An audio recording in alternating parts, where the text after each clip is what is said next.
വെളുത്ത് തടിച്ച് പൊടിമീശയും കയ്യിൽ റിവോൾവറുമായി കൊളംബിയയിലെ ഒരു സായം സന്ധി ഒരു യുവാവ് കാർ ഓടിച്ചെത്തുന്നു. കാറിൽ നിന്നിറങ്ങിയതും പാബ്ലോ എന്ന് ഉറക്കി വിളിച്ച് ചുറ്റുപാടും ഓടുന്ന ഒരു കൂട്ടം ആളുകൾ. തുടർന്ന് നടന്ന് ഒരു ബ്ലഡ് ഷെഡ് ആയിരുന്നു. എതിരാളികളായ 5 പേരെ പാബ്ലോയുടെ ബുള്ളറ്റുകൾ നിലത്ത് വീഴ്ത്തുന്നു. അവിടെ നിന്നായിരുന്നു notorious Colombian drug lord Pablo എസ്കോബാറിന്റെ തുടക്കം.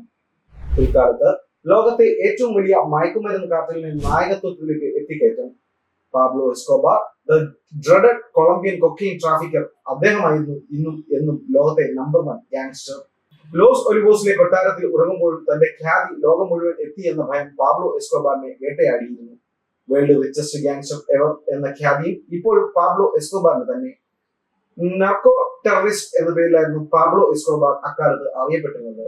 വിവിധ യൂറോപ്യൻ രാജ്യങ്ങളുമായി കൊക്കെയിൻ വ്യാപാര ബന്ധം പുലർത്താനായത് പാബ്ലോ എസ്കോബാറിനെ അതിസമ്പന്നതയുടെ ലോകത്ത് എത്തിച്ചു. 1991 മുതൽ ഹൗസ് അറസ്റ്റിലായ ഡ്രഗ് മാസ്റ്റർ മൈൻഡ് പാബ്ലോ പിൽക്കാലത്ത് കൊക്കെയിൻ കടത്തിൽ ശ്രദ്ധ പുലർത്തിയിരുന്നില്ല. ലോകത്ത് 14 രാജ്യങ്ങളിലായി ഈ കൊളംബിയൻ ഡോണിന് അംഗരക്ഷകരും സന്നാഹങ്ങളും ഉണ്ടായിരുന്നു. അത്രവണ്ണം കൊക്കെയിൻ ഇൻഡസ്ട്രിയെ വിപുലപ്പെടുത്താൻ എസ്കോബാറിനായി. ഈ കാലയളവിൽ 50-ൽ പരം ഗ്യാങ് വാറുകൾക്ക് പാബ്ലോ എസ്കോബാർ ഇരയായി.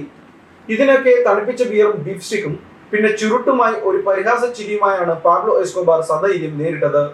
യുണൈറ്റഡ് സ്റ്റേറ്റ്സിലെ 80% കൊക്കെയിൻ ട്രേഡും കൺട്രോൾ ചെയ്തിരുന്നത് പാബ്ലോ എസ്കോബാർ തന്നെയായിരുന്നു.